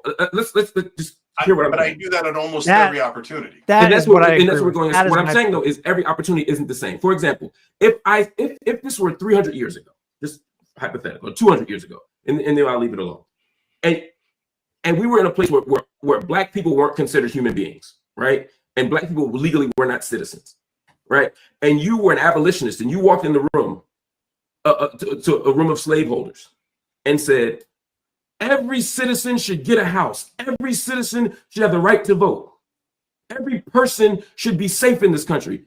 We should all agree on that. And y'all clap and walk out and hug it out and leave, right? You could say, look at this. I just brought together the abolitionist and the slaveholder. The problem is they're agreeing that all people should be safe and all citizens should vote, but they don't believe that Black people are citizens or humans. So they think they're agreeing with you because they don't. That's what I think is missing a lot. There's a lot of like kabuki theater of like this. There's like a pretense or an apparent agreement between the left and the right about opposing the establishment or whatever. But on the right, they tend to think of it as like, first of all, they don't view us as humans. That's an inherent problem. Who counts as part of the nation? A lot of us, they think don't count as part of the nation. But this is very troubling. Like they also think that the powers that be are like, they're in their mind who the ruling class is. It's like deep state globalists. Or for the Charlie Kirk audience, a lot of them thinks it's fucking Jews, and that's what they mean by globalists, right? Like there's an inherent anti-Semitism built into that. We can bracket that off. And so like, that's not what we mean by the establishment. We mean oligarchs. We mean the national security state. You know, that's what is supposed to be meant by the ruling class. It's those who rule. The way that the right talks about the establishment that's not the same. You know, there are some overlaps on individual people, like the Dick Cheneys. So let's take that, you know, but we need to be clear-eyed about the limits of that. And like when you go on a right-wing platform as a leftist, you got to be tight, buttoned up. You have to be willing to say hard truths and have disagreements. And what I saw from Cenk did not do that. He went in there and told them what they wanted to hear and then walked away, like Mark Lamont Hill was saying, you know, a confusion about an apparent agreement, but a fundamental disagreement. And that ends up making Cenk look like kind of a useful idiot for the right, you know? So anyways, this left-right political realignment stuff, this is like a recurring theme of our age, is all I'm saying. And Cenk did it in a way that is not correct, not good. And we got to be careful about that. So the last point, last topic, I should say, this is more in my most traditional foreign policy wheelhouse. So, God, this is about extended deterrence between the US and Japan. All right. So if you don't know, what extended deterrence is, just as like a context setting up here, it's the promise to use nukes on behalf of a nation that doesn't have nukes if they're attacked with nukes by somebody else. Okay. So it's inherently incredible, not believable, because what are the odds that you're going to use nukes against some enemy country because they used nukes against a country that's not you? Like, the stakes of nuclear war are so high, they're existential. You would probably not do that. Maybe you do it, probably not. It's not rational to do it, right? And so extended deterrence is about the promise of doing that irrational thing. And that necessarily involves a lot of performative, kabuki diplomatic rhetoric bullshit, right?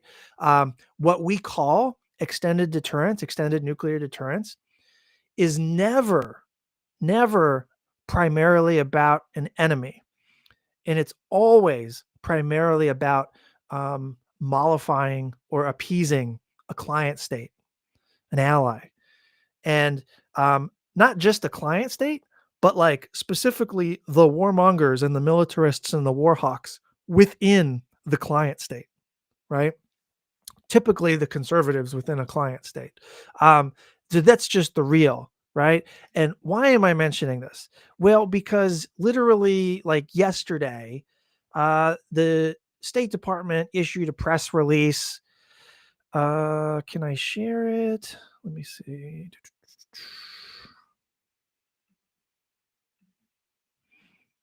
Okay, right. Government of the USA and government of Japan guidelines for extended deterrence. Okay, this is some bland fanatic shit.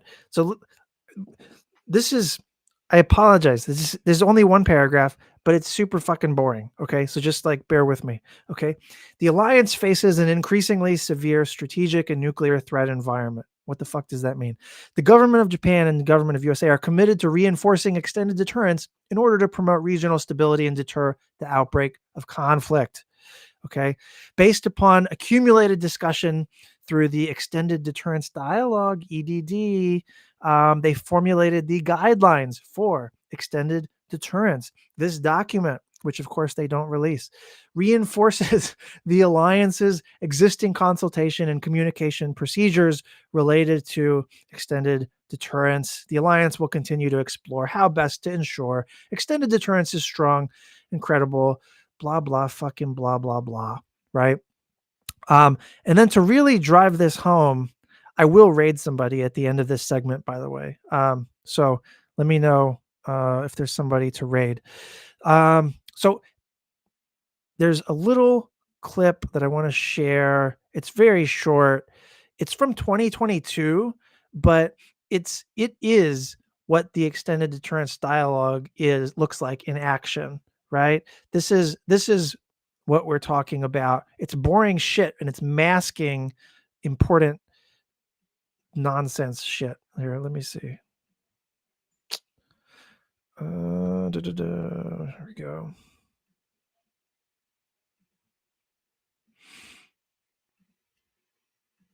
And so our meeting today will build upon the discussions that we have already had, including last spring in Tokyo, and help us to lay down a framework for the coming year and into the future. This framework will include, first, enhancing alliance capabilities across all domains. Also, evolving our roles and missions to reflect Japan's growing ability to contribute to regional peace and stability. And optimizing our alliance force posture to strengthen deterrence. I'm optimistic about the future that we're building together, and I look forward to a candid and productive discussion today. So that was from the 2022 Extended Deterrence Dialogue. I don't have the video for 2024, but you can rest assured it's the same horrible, boring, nonsensical, fuzzy vocabulary bullshit, right? Let me come back to the screen here. So on one level, this is just ordinary business, right? And the State Department and the Pentagon issue statements about meetings like this all the time. And every year, both sides are having these extended deterrence dialogues. You know, in this specific, well, let me get to that in a second. So first, extended deterrence, because it's this thing that's inherently incredible, and because it's primarily about mollifying the client state, it is basically this like grammar for national security hawks in their respective countries to come together and then justify or paper over whatever it is they want to do. They come up with new force posture plans. They come up with new basing arrangements. They come up with new investments in the latest fucking missile or reasons to increase the defense budget. All of that hangs on a justification. That's, as a package, it's just militarism. It's not making the world safer. It's not making anybody more secure. It is heightening regional security dilemmas in Asia, you know, and they're doing all this on the justification of deterrence, the grammar of extended deterrence, right? This is the framework, which is a false, empty, hollow framework, but it's like it is the grammar, literally. It's how they structure their justification to do whatever they will. And these justifications sound the same over time and boring as fuck over time, the same way over and over and over. Every year, it sounds like that same boring shit. That's a way of like excluding normal people from the conversation. It's also mind numbing, literally, in the sense that it has vacated from the dialogue any kind of critical, serious thought. It's not a real justification to say we need missiles because deterrence. We need to threaten nukes because deterrence. We need to promise nuclear umbrella or send nuclear bombers because deterrence. That's a hollow word. What are you talking about? What are you deterring? If the situation is a security dilemma, and it is, then talking about deterrence is the language of aggression and violence. It's the language of militarism. So the extended deterrence dialogue is not a solution in search of a problem. It's a solution that creates the problem that it claims to respond to, which is fucked, you know? And in this specific case, I think some of you might know this. I was like literally personally the brainchild of the Pentagon's extended deterrence dialogues with South Korea and Japan. I wasn't the only one involved in setting them up and running them. It was my fucking idea, you know, that's why they started in 2010. I was the guy that came up with this, you know, but my reason, and I have some laments about that, reservations or whatever, but my reasoning at the time, if you don't remember 2010, North Korea had attacked South Korea twice that year. They were like small scale attacks. It was not okay, but it was also not a big deal in the like war sense, you know, except that it was because South Korea was determined to retaliate. And so our role as patron, as ally, was to bridle and restrain South Korea from military retaliation against North Korea, right? So we were trying to prevent World War III on the Korean Peninsula. And South Korea was a conservative government at the time. South Korea was determined to retaliate. So how do we bridle them? How do we mollify them? Well, one of the key ways that we did that was to offer them discussions on extended nuclear deterrence, right? This was basically a way to get them to not escalate the existing crisis that we were in. It was a way of managing a real crisis in real time. So it was primarily about South Korea initially. Japan got roped in and got its own extended deterrence dialogue, because you cannot talk about extended deterrence with South Korea and then not do the same thing with Japan, because they are both recipients of the American nuclear umbrella. And so what one gets, the other wants, you know? And at that time, this is esoteric history shit, but at that time, the US had just come out with the Nuclear Posture Review, which was kind of like this public statement about our nuclear strategy. And it had emphasized that we were going to consult with allies about extended deterrence, or I can't remember what the exact language was, but like the nuclear policy side of the Office of the Secretary of Defense and the regional policy side, where I was in the Office of the Secretary of Defense, we converged on this. And the nuke guys were happy, really happy to be talking about nukes with allies, you know? And from our side, the regional side, it was just about like, well, let's not have World War III right now, you know? But over the years, what these dialogues became over the years has been something fucking not good, you know? Like they're basically these rubber stamp mechanisms. When the Minister of Defense and the Secretary of Defense get together to talk extended deterrence, it's this mechanism to rubber stamp nuclear bomber deployments, you know, like, or to justify, to say that allies want America's $1.7 trillion nuclear modernization project, right? It's laundering the status quo, a status quo that makes everyone less secure and that is more dangerous net, you know, like whether we talk about extended deterrence with Japan does not affect whether Japan ends up in a war with China. Like if we turned off these dialogues, there would not be greater risk of war in the East China Sea. There just wouldn't, you know, the risk of that is already low and manageable. And the best way to manage it is to have stable, peaceable relations with China. You know, there's nothing that would manage risk better than that. So like, you know, this is expressions of militarism. It's not making anybody more secure.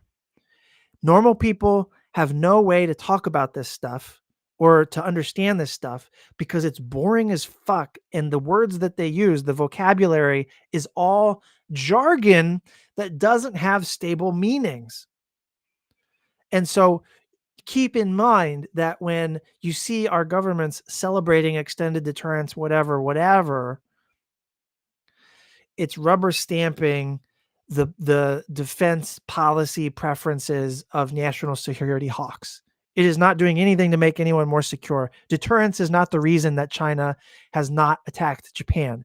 China has not attacked Japan because it doesn't have reasons to attack Japan, you know?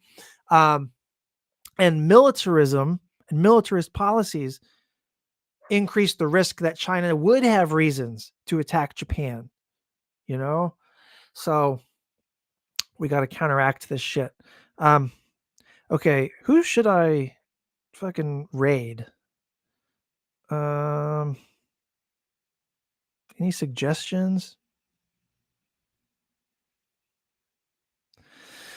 Let me see. Who's up?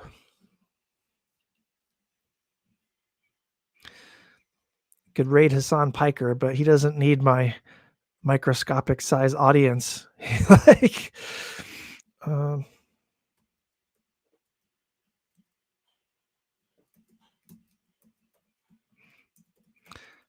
raid Ray K. Booyah. All right. Okay, folks. Catch you soon. Peace.